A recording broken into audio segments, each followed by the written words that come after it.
byali bisatu nga tonagenda wa President Museveni lwaki olulimi lwakyuka Kenzo? Okay.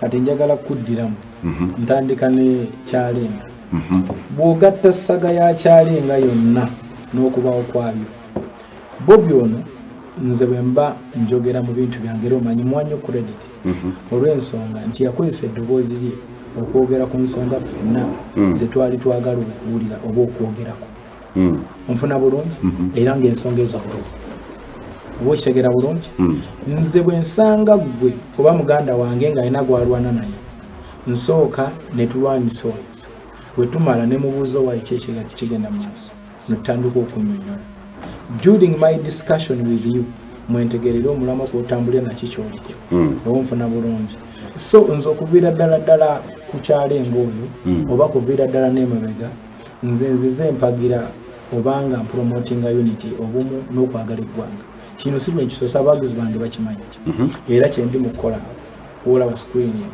kyendi mukukola ndi mu kusanyukira okulaba nga abantu beegasse wamu okubaako eddoboozi lye batuusa nti kino kikyuke nfuna bulungi bwe tuba tutambula gw'oli muntu akola programu za politics olulimi mu bantu abamu lwagenda lukyuka ne lumuva mu kuteeseganya ne ludda mu kulwana nfuna bulungi mukulu Kyagulanyi mulabyeko ku programs nyingi ng'asuubiza ekiddako nfuna bulungi fe abantu abamu abeemondera abalina sense nsobola okuyita ne muganda wange tetusobola kwogeramukko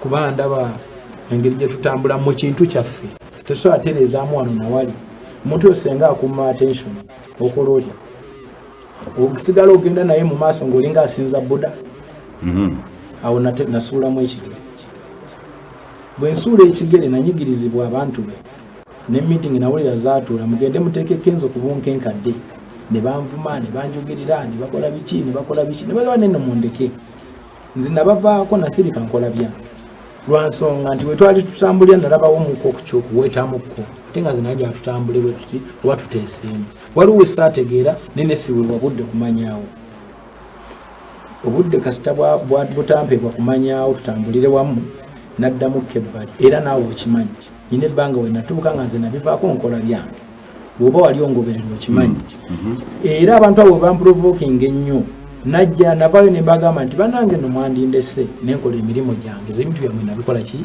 nabivaako abantu abo balemerako onfuna bulungi ndowooza okimanyi bulungi siri malayi nange nyiiga so nenzija nga ndaba ebintu ebyenjawulo ebyali bigenda mu maaso nensindikira mukulu wange voice note awo tutandika kati ninyo kanzije mu kitundu ekisembayo otuwe ekyali kikwata ku voice note eyo n'ebintu ebiri ennyimba ziri ebbiri ne posts ez'enjawulo kyenjagala okutegeera mu kyenoonya mu kino kyonna nja kigamba for answering these questions wesfebirika ekomeyo mu kitundu kino ekisembayo tovaawo weewaawo kyayinange Moses Wamala ku mukutu ogwa Facebook. Of course I can see abantu muli bayitirivu nnyo abali mu kugoberera ne ku Twitter kyekimu nagekozesa hashtag #1on1 with Kenzo oba let's talk UG politics, but of course tusinze nnyo kutunuulira issue ya ebyobulamuzi eby'eggwanga lya Uganda okusinga ddala Edrisa Musuuza week gye tukubye amabega wasabiti ze tukubye amabega zinga 2 yaweebwa eddimu ery'okubeera brand ambassador ow'ebyobulamuzi mu ggwanga lya Uganda. So binnyo byayogeddeko okwongera okutegeera biki byagenda okubeera nga ye nga kennyini brand ambassador byagenda okukolera eggwanga Uganda, saako n'okulaba nti agijja ku level erya East Africa n'okulisisa ku map ey'ensi yonna n'ensonga endala ez'enjawulo. Tugenda mukumulako olw'ensonga ebigambo ebyenjawulo, of course the accusations ezizze zibeerawo nti bino byonna byazze akola before. Edrisa Musuuza owa 2019 omwaka ogusinga twamufiiringa nnyo tunatandika okugamba nti is now abantu batandika omukomeyalinga ku I remember ekintu kye bali bakozesa mu quotes the young Mandela ne Bobi Wine ne baani ebintu bwebityo posts ze yali akola ennyo abamugobera back to back nga esinga ziri kankiyite ndooza people's centered very good nga zikwata nnyo ku bantu zoogera ensonga z'abantu esinga okubaluma. That's what most of you say. N'okuzisengejja oba ozitunuulidde zaali nnyo ndowooza, let me be very clear, zaali against the regime n'ennyimba ezo zenkuzanyidde system Volongoto saako n'embakoye nazo zizimu kwezi yajjazza akantu n'omuntu yadda nti ayinza okubeera ddala ali mutuufu okubeera nga ali people centered oba nga akiikirira abantu mu ndowooza n'ebikolwa. Bwe yavaayo mu October ow'omwaka ogwedde 2019 oluvannyuma okusinkana president abo ne bakkiriza nti bw'osinkana president Museveni olulimi either lukyuka endowooza ekyuka oba obulamu bwo ne bukyuka. Simanyi oba ebisatu Eddie Kenzo byonna byatuukirira olulimi okukyuka obulamu ne bukyuka ne ideas oba endowooza ne zikyuka. Kaakati bw'owulira byayogera in contrast oba ng'ogeraganyiza nebyali aposting ku mikutu gye thousands and thousands, actually millions of millions and ne following nga atuba feeling at ddala kituufu waabwe. Kiki oba what prompted Eddie Kenzo okukyuka? Kaki akali mu ngalo za President Museveni when you shake hands with him bw'omuliraano lwaki abavaayo olulimi lukyuka? Ronald Mayinja yakwata bukwasi mu ngalo za President from nowhere olulimi ne lutandika okukyuka. Edilisa Musuuza ne bamutwala mu ngeri enjawulo.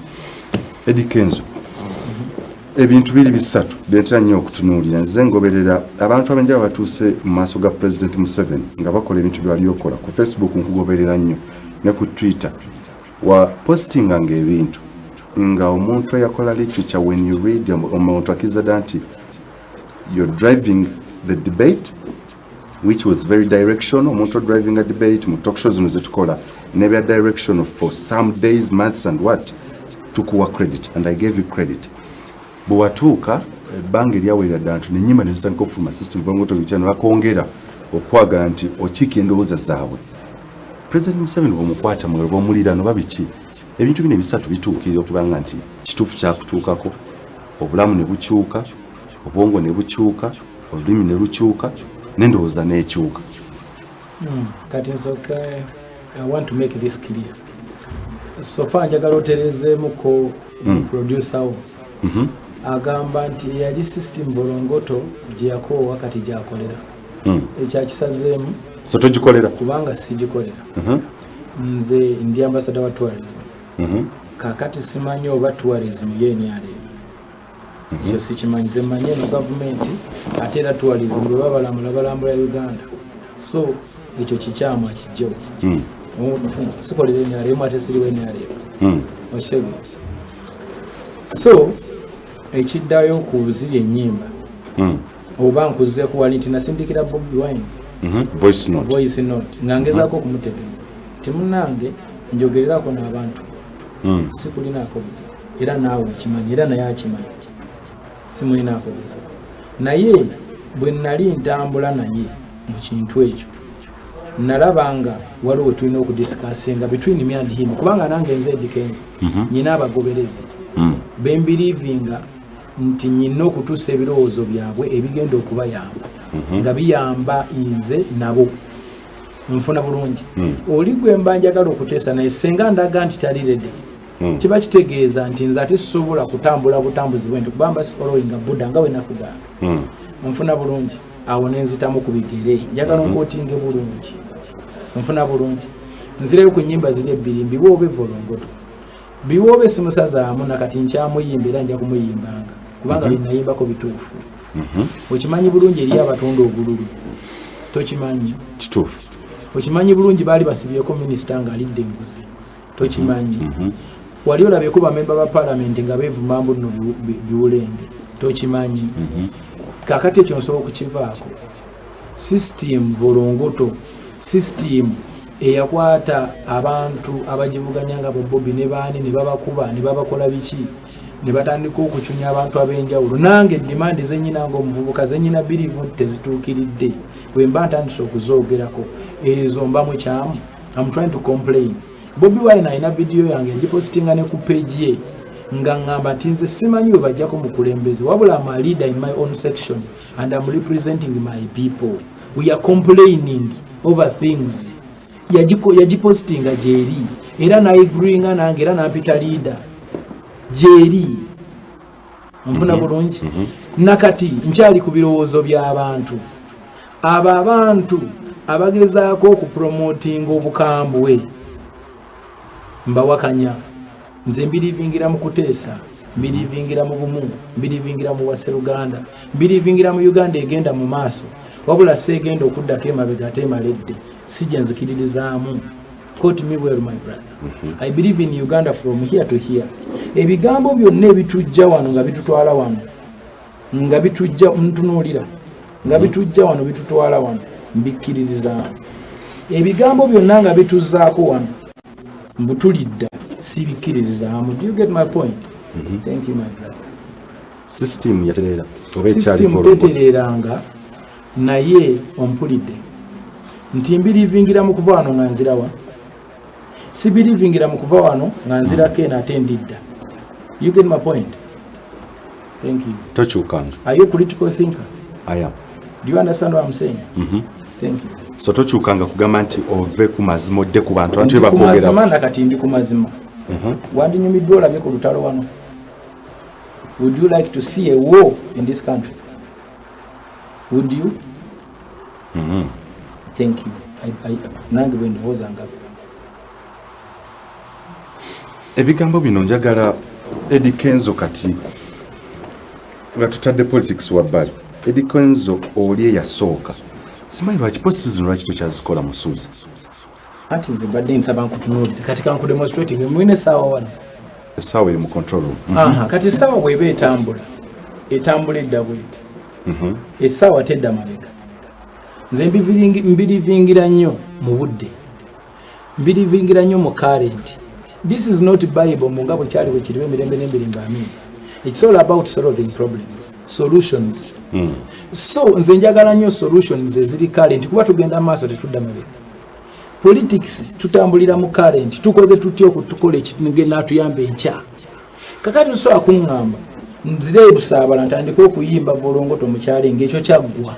Tuli wano leero meka leo 11 tulowooza bya 11 nakijjako mu maaso tulowoolezaawo tonzizaawa mabega nkyali ku nsonga z'abantu era zendiko era byenjogera biyamba bantu. Omuvubuka yenna omuto nga kwotadde n'omukadde n'omwana teri ayagala lutalo. Buli omu ayagala tuteeseganye tufune enkyukakyuka ennungi kubanga abatukulembera mulimu abalungi n'ababi.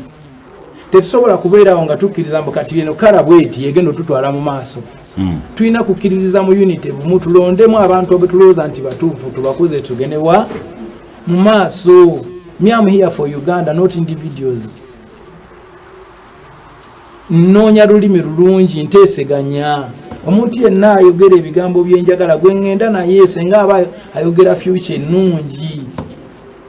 A peaceful transition of power, my brother. I don't want you to be like these people of Facebook abatali informed.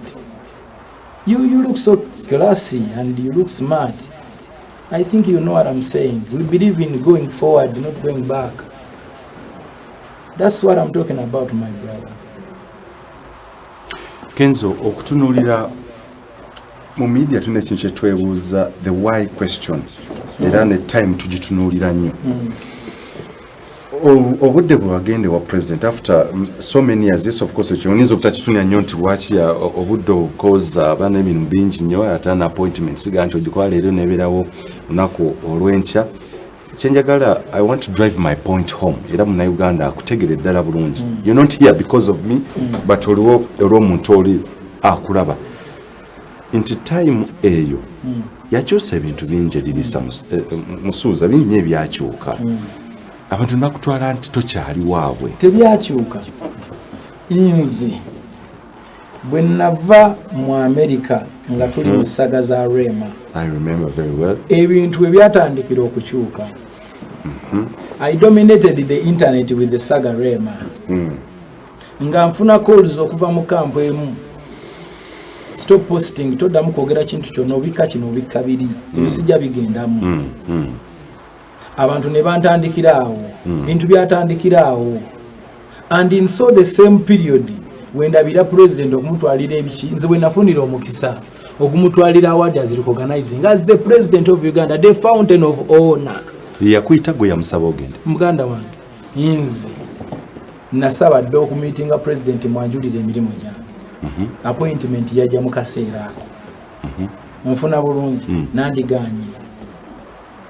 ebyogerwa kakati tusaboddemu Nandiganyi manyize ganyo tutambulire saagala kulya z'amaanyi nze nzikirizibwa mu demokarasi Nandiganye ne bwe yandibadde nze nga nze namusaba appointment n'agimpa why not wakisigenda okutunya kubiriwo twakulabye of course ne minister Godfrey Chiwanda Subi era abantu ne batandika era okubyogera nti after this and this era bwogata period mwaka of course tegunnawera ogenda kwera bwezi mu mwezi gujja nti oyina agenda zoyagala okuyisaawo Edikenzo okubeera brand ambassador soko mekinga kino kiriya omulimu guno ogenda kubeera ng'osasulwa okubeera brand ambassador.